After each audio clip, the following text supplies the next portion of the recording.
solitary lion crosses one of Africa's most beautiful national parks. The Ngorongoro crater of Tanzania shelters some of the most spectacular natural wonders on Earth. Over 2.5 million years ago, a great volcanic cone erupted. When the dust finally settled, all that remained was a giant bowl 12 miles across, surrounded by a rim rising 2,000 feet above the crater floor. During the wet season, abundant rainwater flows down the walls of the crater to form Lake Makat, where flamingos return to feed by the thousands.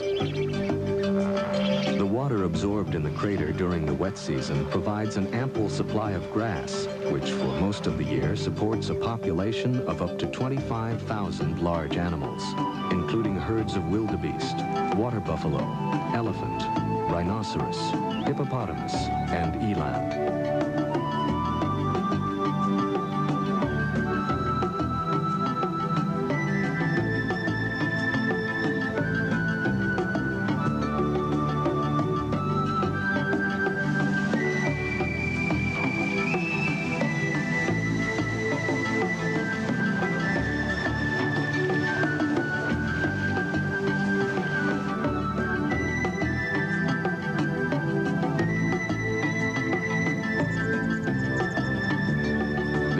Of grazing animals provides the staple food for carnivores of the crater: jackal, hyenas, cheetah, and lions.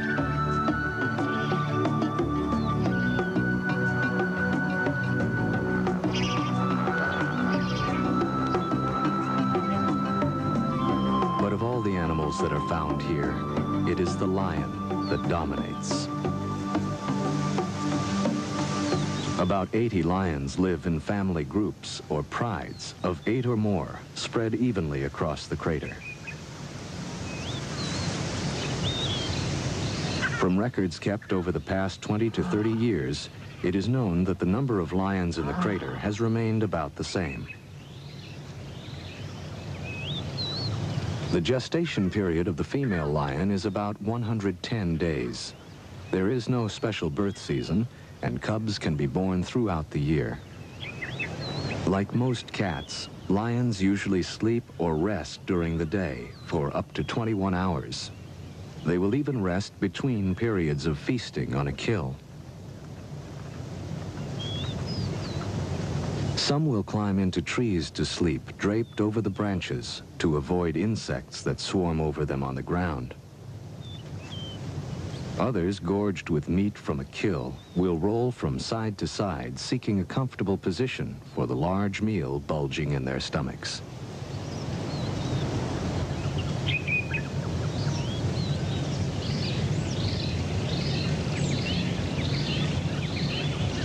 The pride is a complex social structure consisting of from 2 to 20 or more females and their cubs. The females are related to each other and usually remain together throughout their lives, as they do most of the hunting.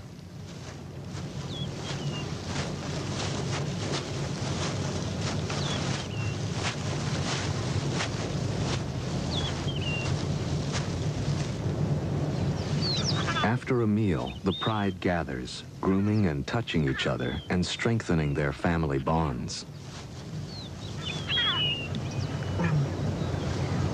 During rest periods, the cubs stay close to their mothers or other females. Here in the Ngorongoro crater, water is plentiful most of the year. The lions usually drink once a day, in the early morning or after a kill. Male lions are not permanent members of the pride, which may have from 1 to 4 adult males. These may stay in the pride for as long as 6 years, but more often lead a nomadic life, traveling alone or in small groups throughout the crater.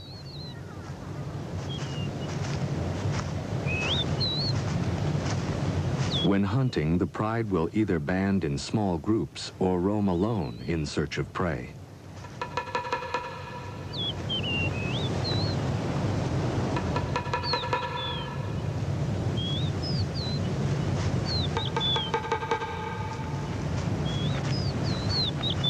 At times, a female with newborn cubs will seek solitary shelter away from the males.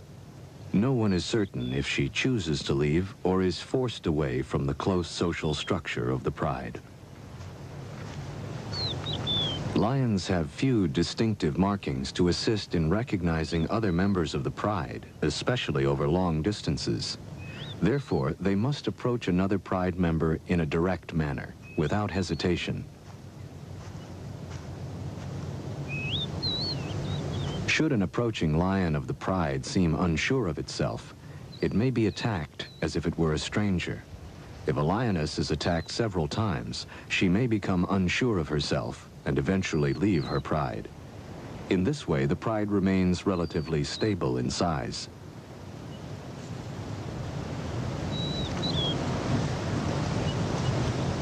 Like most young cats, lion cubs spend a great deal of time playing.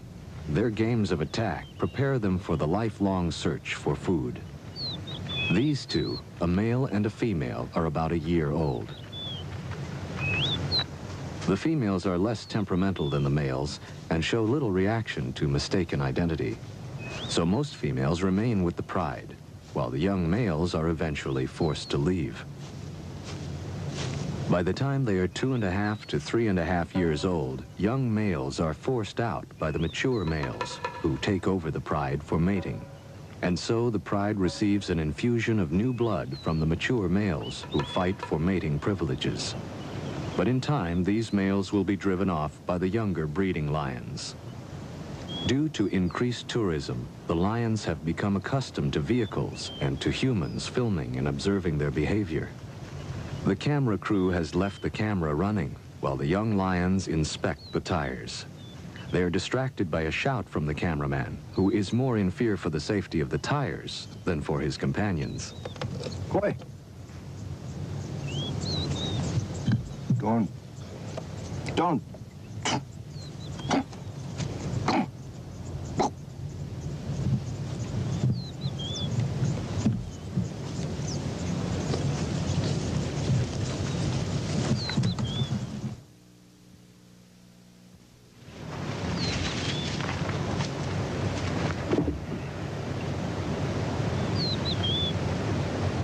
The yearlings return to their mother for comfort and grooming.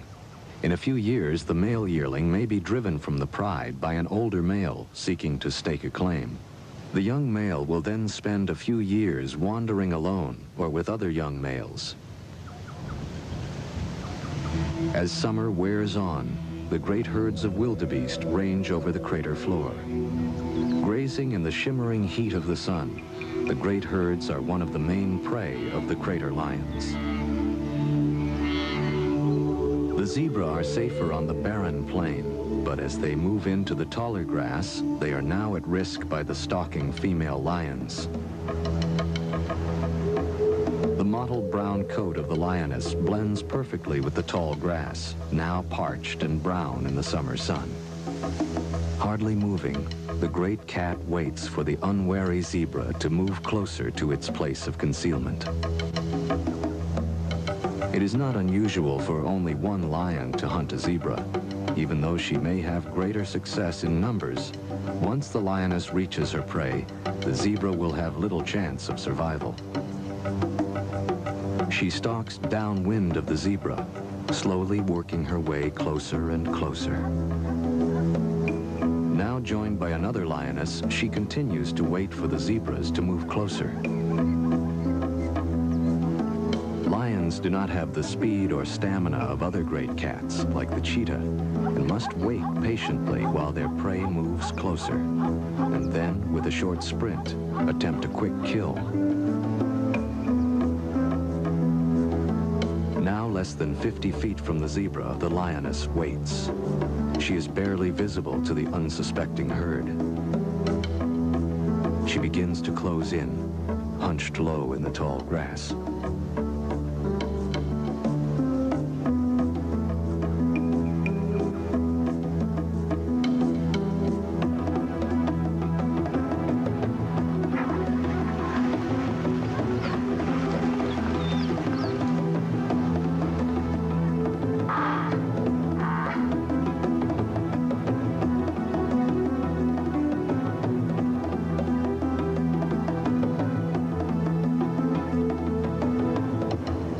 lioness pins the zebra to the ground. The rest of the pride begins to devour the still living zebra.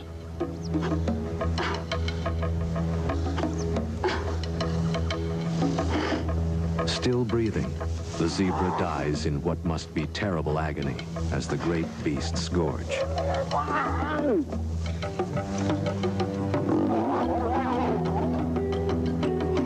Their stomachs filled, the lions clean each other by licking the still fresh blood from each other's muzzles and coats.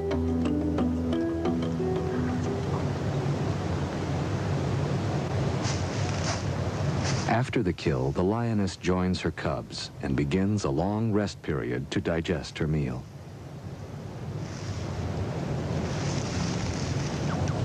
Some miles away, a second pride is preparing to hunt. Lions, like most carnivorous animals, live within a well-defended territory. This territory must contain a source of water and plentiful food, and can encompass from 10 to 100 square miles. In the heart of the territory, the lioness is able to bear her cubs, protected by the other members of the pride. On this day, a water buffalo has been killed near an access road in the crater. Unconcerned by passing tourists' vehicles, the pride runs to the fresh kill.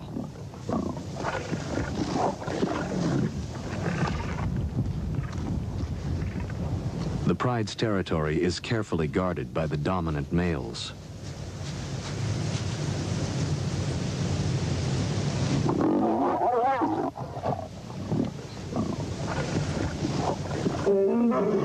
Roaring to alert trespassers, the male rushes forward, bellowing his rage to deter nomadic lions from entering his territory.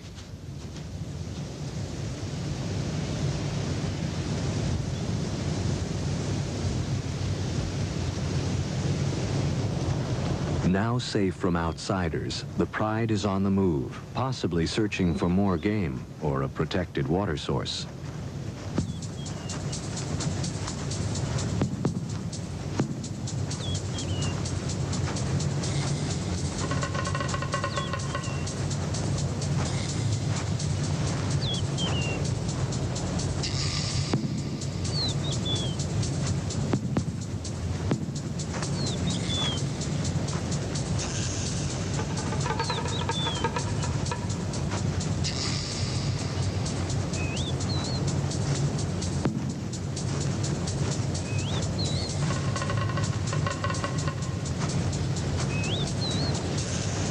This pride has a large concentration of cubs and yearlings. Stretched out along the access road, they seem indifferent to time or distance as they slowly make their way, following the others.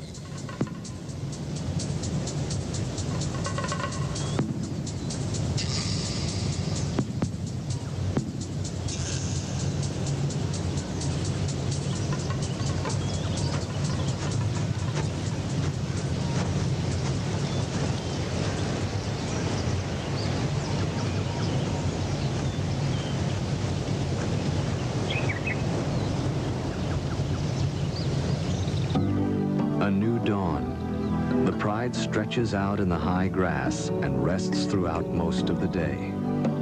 It is difficult to determine why they have decided to move from one part of their territory to another. Even at rest, the females keep close watch over the young cubs.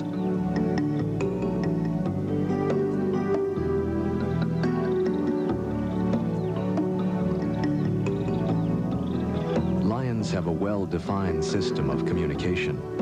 Using body contact, facial movement, and sounds, a lion expresses itself clearly to other members of the pride and to strangers who may try to enter its territory.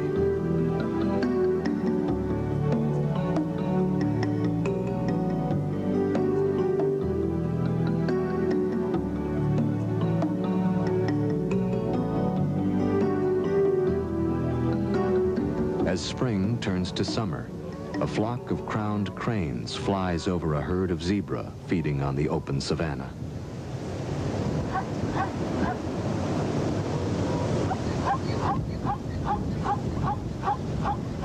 In the marsh, Chicks of the blacksmith plover search for small bugs and then seek shelter in the feathers of their parent.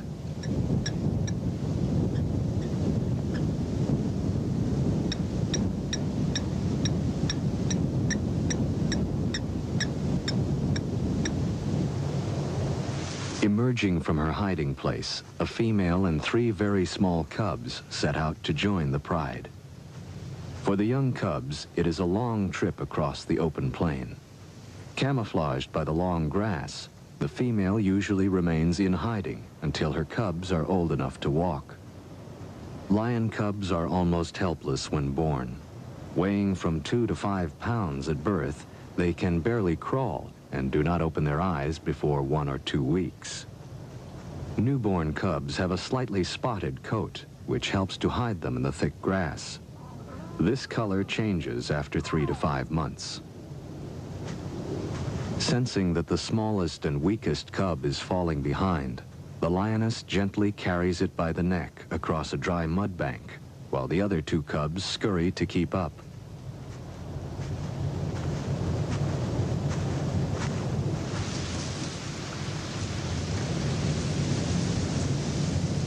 Slowly making her way past the others, she selects her spot.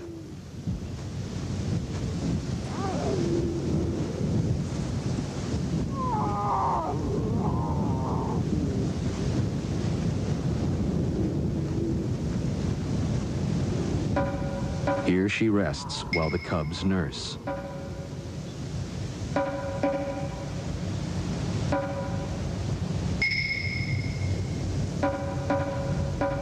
When several lionesses give birth at the same time, they frequently share the duties of raising all the cubs. This communal area then becomes the general meeting place for the entire pride.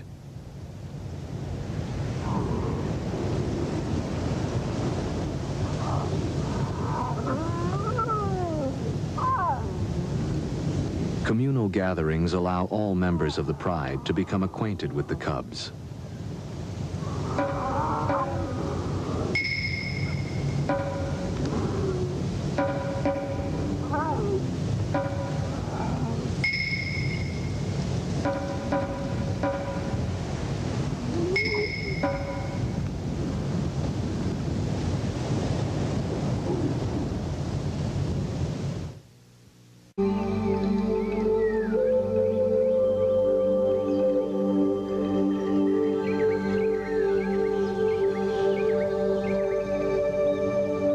As dawn breaks over the crater rim, a herd of elephants spray dust across their backs to discourage biting insects.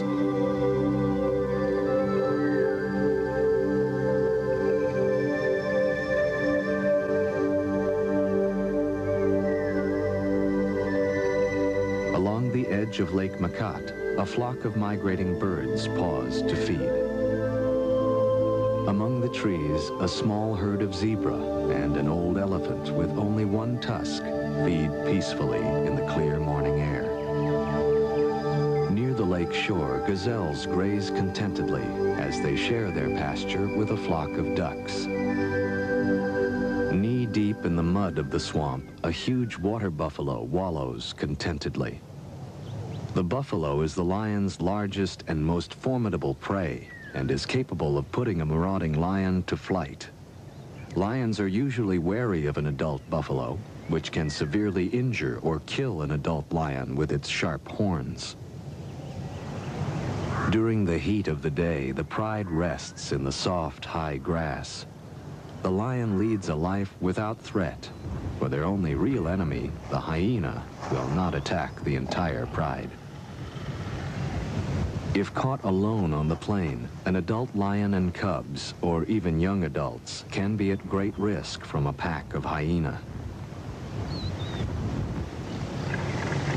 In the afternoon, the yearlings spar with one another, or their mother, who usually gives them a quick swat for their trouble. Then, relaxed and seemingly full of affection for the cubs, the female joins in the afternoon play.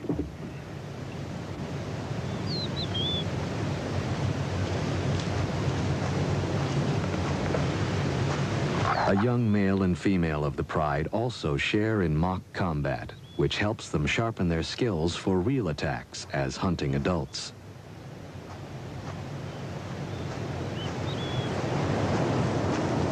Late in the afternoon, the pride begins its quest for prey.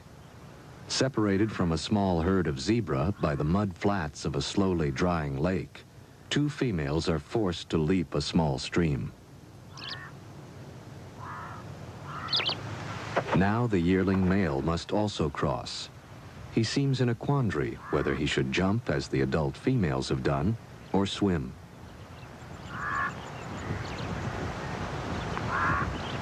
Most cats are excellent swimmers, but they will avoid the water unless it is absolutely necessary.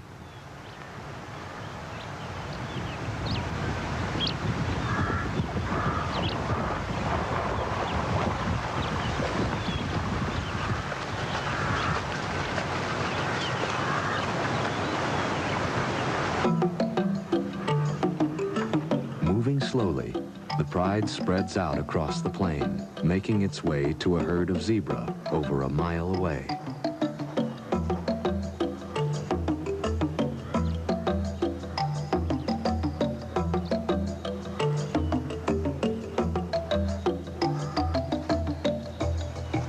Screened by the high grass, the lions stealthily approach the zebra. With the wind blowing from the zebra toward the lions, the zebra are unaware of the approaching danger. Lions are known to approach their prey from either upwind or downwind.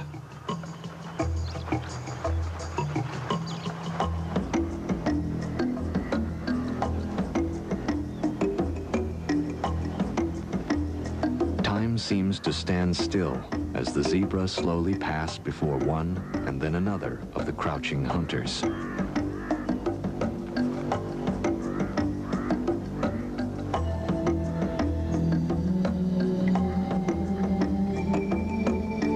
The zebra are crossing this area to graze near a large herd of wildebeest.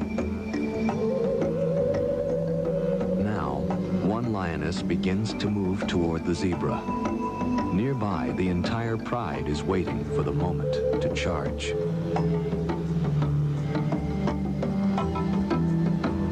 Both wildebeest and zebra now seem to sense the presence of danger and barely move, uncertain from which direction an attack may come. Then, as if spectators at a sporting match, the herd watches as the lion attacks.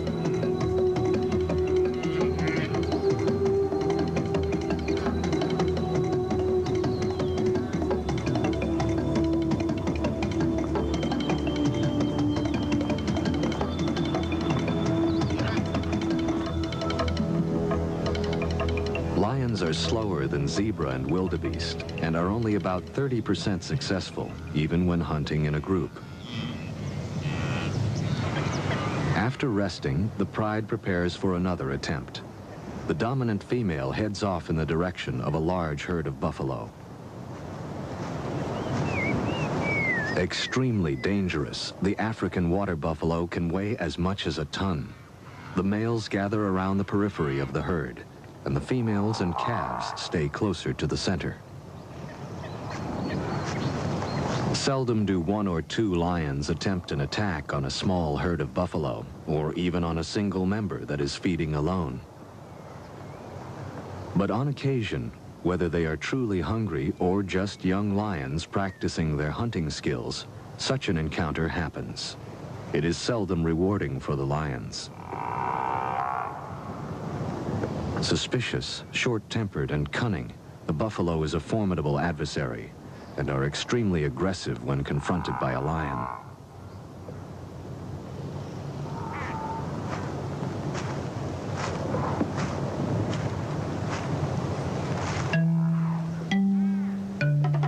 In such short grass, the lions come as close as they can. Then they attack.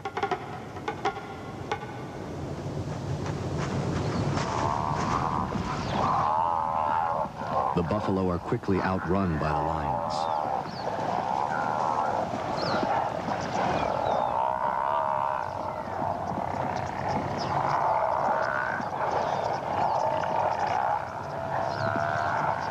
It's not a fair match. 2 lions and 3 buffalo. The lions quickly break off when the buffalo turn to confront them.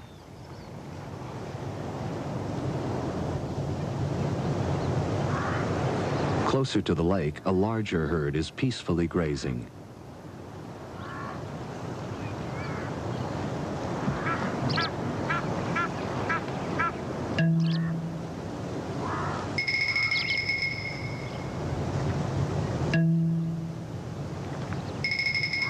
Here the grass is higher, which affords the lion better protection from being seen.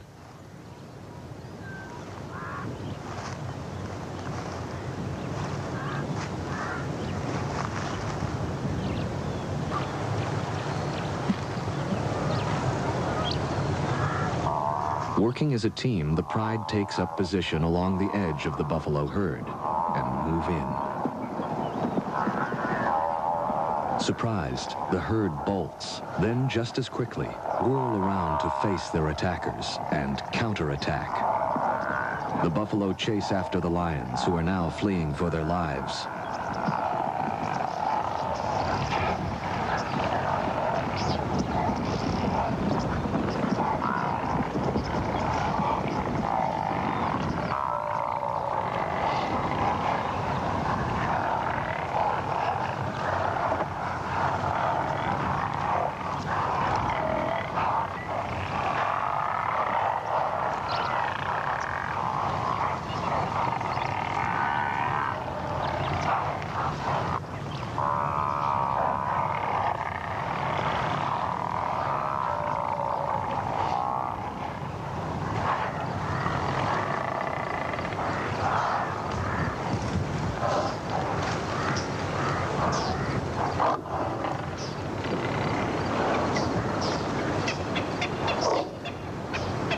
Seemingly convinced that the danger is over, the buffalo move back to the marshy ground at lakeside. The lions, too, return to a less dangerous task. The lioness and her 2 yearlings, who have taken up sanctuary in a tree, also rejoin the pride.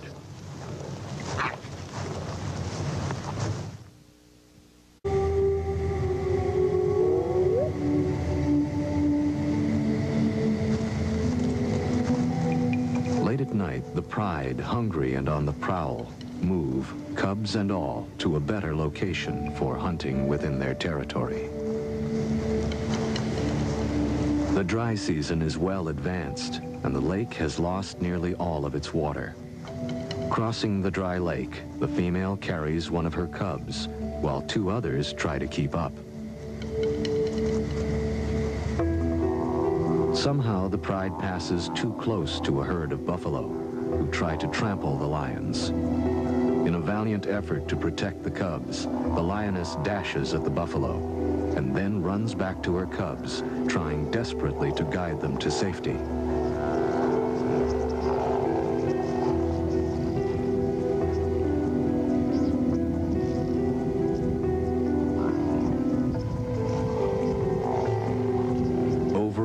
She rushes at the great beasts, but the buffalo will not scatter and continue to charge the lioness and other members of the pride.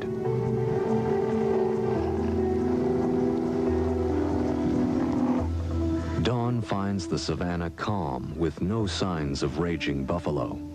The pride has sought the shelter of a secluded spot.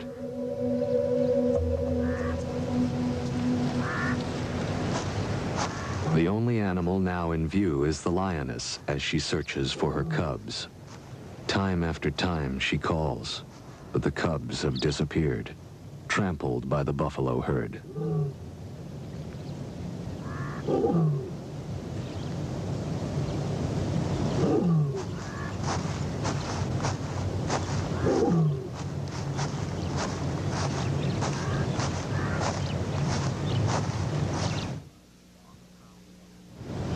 On the prowl again, the pride spots a lone buffalo feeding in the high grass along the edge of a swamp.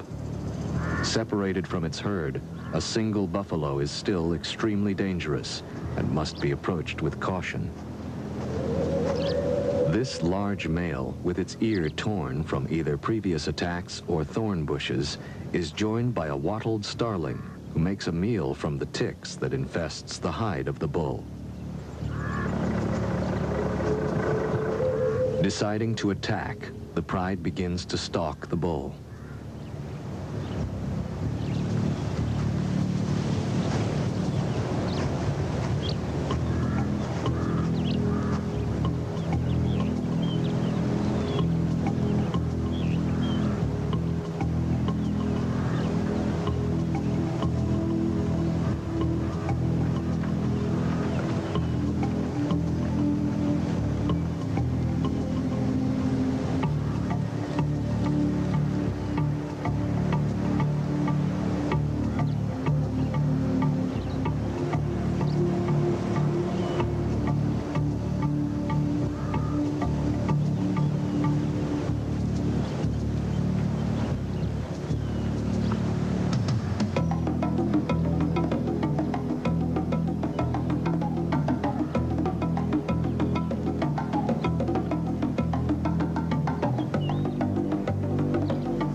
Struggling from the combined weight of the two lions, the bull stumbles. The other lions leap on him, robbing the bull of its strength.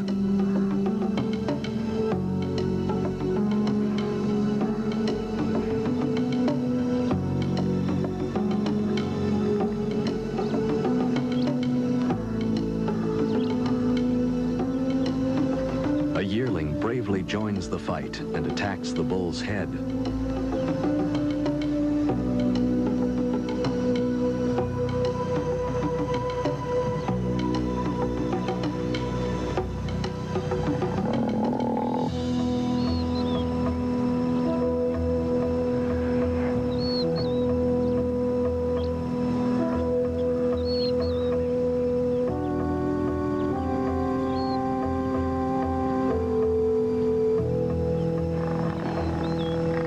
Other buffaloes approach to drive the lions away, but the lions are not easily dissuaded.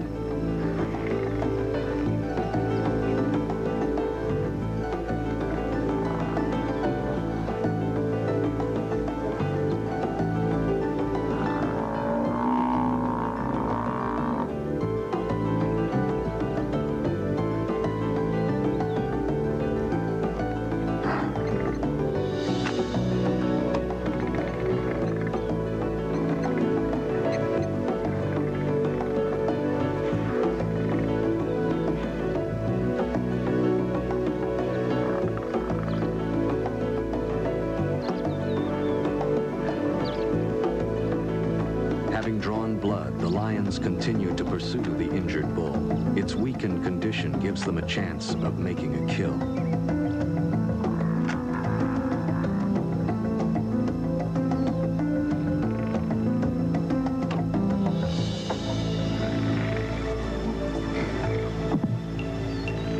The injured bull seeks refuge in the swamp, but the lions hold their position at the edge of the herd.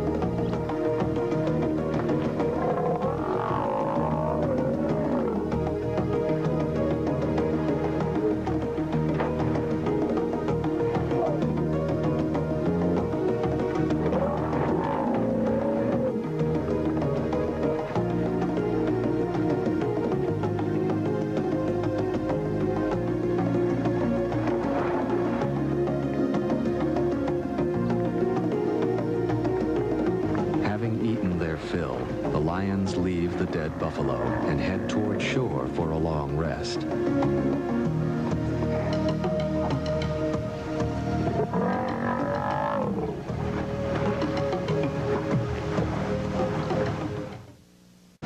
Great clouds begin to build over the crater as the dry season gives way to the wet. Lying at 3 degrees south, just below the equator, the Ngorongoro has only 2 seasons, wet and dry. November is the beginning of the wet, and as the rains fall, the season of renewal begins. Now the entire crater ecosystem absorbs the life-giving moisture, and the parched ground bursts into life. For all of the animals of the crater, it is a time of patient waiting until the rains stop.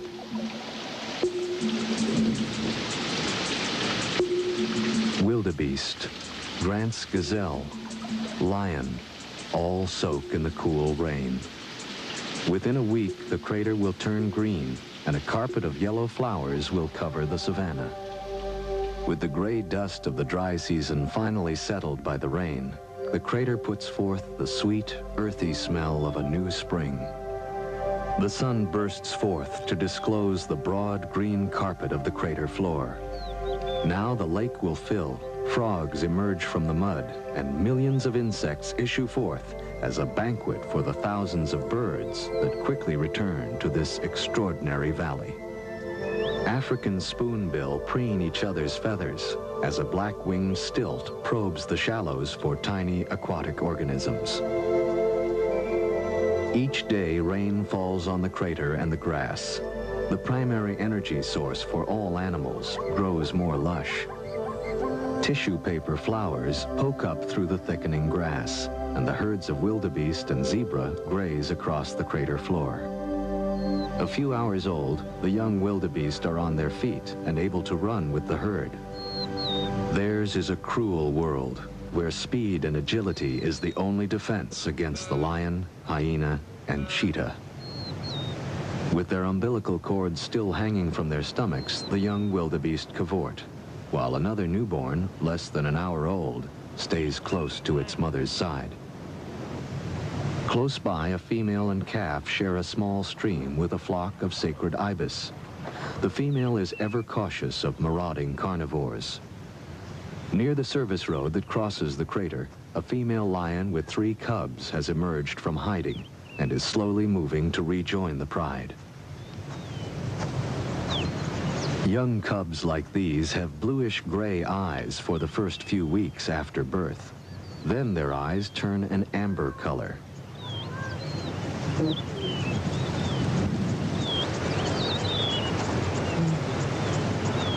Between the periods of rain, the pride sleeps in the midday sun. Although cooler than the dry season, here at the equator, the days are warm and pleasant. With plentiful game, the lions are well fed and peaceful. Hidden from view of the pride, a young male has been in hiding for over a week, nursing injuries received during a hunt. Now it emerges, its hind leg obviously swollen with a festering wound.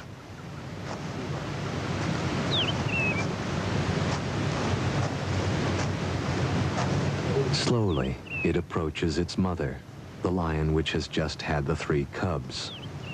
Although she recognizes him, she is fearful and backs away, not quite sure what is wrong. Lions are very cautious of unusual behavior among the members of the pride, and usually will drive a sick or wounded member away. Another lioness rebuffs the injured male with a cuff of its paw, and then snaps with bared fangs.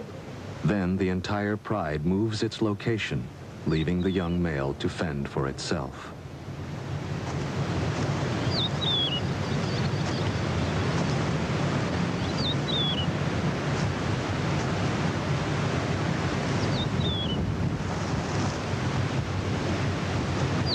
So weak it can hardly care for its wound, the male is no longer able to live with the pride. At nightfall, the pride will leave the area, and the young injured male will be left defenseless against a hyena attack.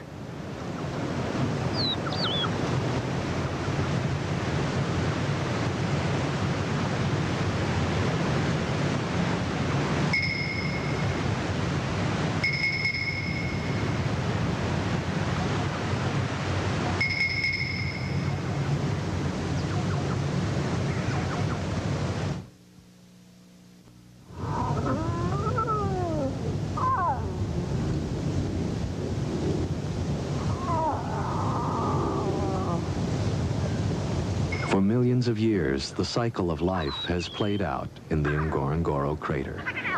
From its western rim, the land stretches out toward the Olduvai Gorge, where Lewis and Mary Leakey found the remains of some of man's oldest ancestors.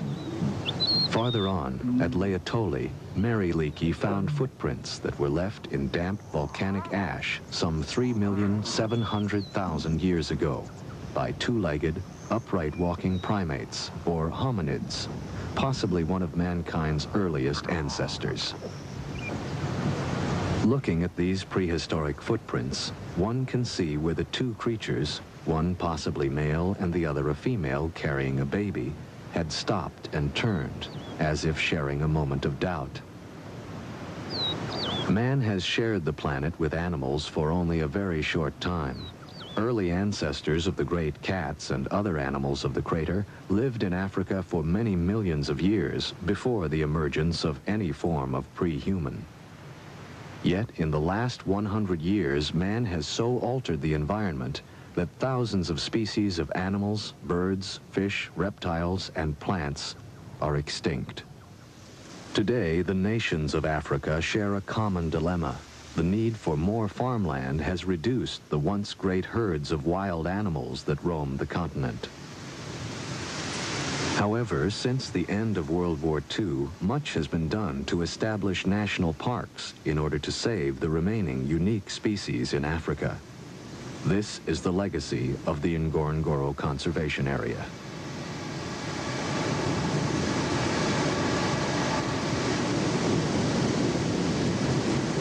Controlled in part by the crater's 2,000-foot-high rim, most animals are still free to migrate in and out of the crater.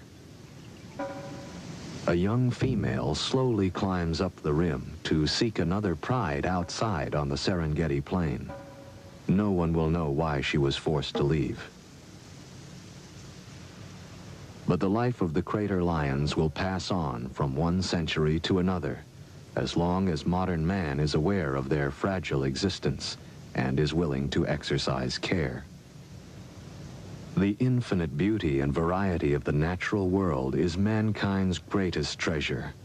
All must exercise great care to preserve the environment and all of nature's creatures.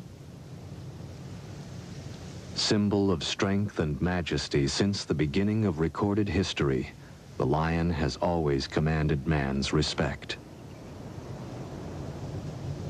For centuries, it was considered an act of courage to kill a lion, and only recently have certain tribes given up the practice of a young man killing a lion as his rite of passage into manhood. Still free to roam the Ngorongoro crater, the lions are protected by the government. Located in the Arusha region of northern Tanzania, southeast of Serengeti, the Ngorongoro crater and its wildlife are one of the world's most beautiful sights and must be preserved.